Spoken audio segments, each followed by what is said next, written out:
NBC29 forecast.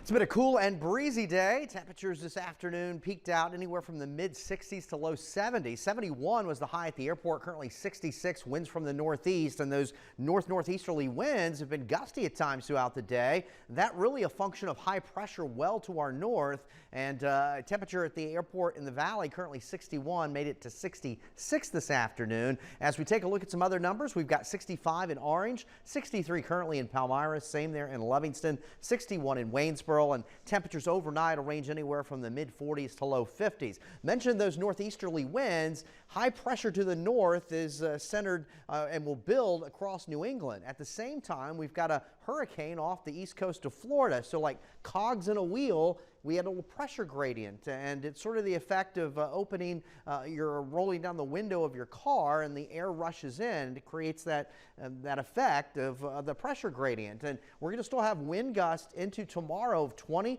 30 miles an hour. It could pick up a little more tomorrow night when some of the rain will likely be its heaviest. So we are going to have some gusty winds along with the wet weather. So looking ahead for tomorrow, rain developing mainly during the afternoon, could get in here as early as midday, especially areas south of the James, but then rain becomes more widespread and heavy by late tomorrow night into midday on Saturday. It's still wet and cool throughout the weekend, although it may be more showery in nature in terms of the rainfall. Gusty winds as mentioned, and right now the rain outlook from Friday taking us into Monday, maybe 2 to 4 inches with some locally higher amounts. There's the American GFS model. That's basically 1 to 3 inches of rainfall. The European model much the same, but showing the potential for maybe greater than 4 inches. Again, the satellite and radar combination shows you the clouds building in from the southeast. That in conjunction with Hurricane Ian, which is down across the east coast of Florida. It took less than 24 hours to traverse the peninsula, and now it's offshore. Was a tropical storm earlier. 5 o'clock advisory, a hurricane,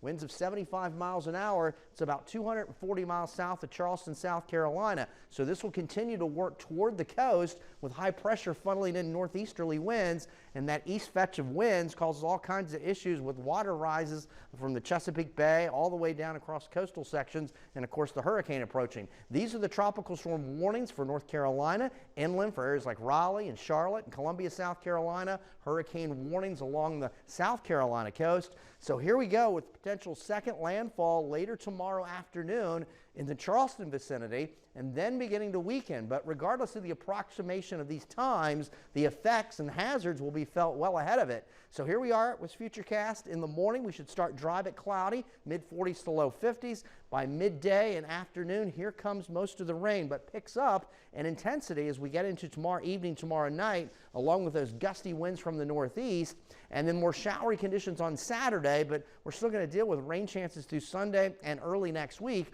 along with these cool temperatures pretty much in the upper 50s to around 60. Tonight, mid 40s to low 50s with mostly cloudy skies, still breezy. There we go with the Michael and Son 7-day forecast as we close out September and work into the early portion of October. We've got the remnant rains from Ian to deal with, and again, this cool pattern will last into early next week before we get to see some sunshine again. So I hope you enjoyed it today. All right, Eric, thank you. Thank you so much.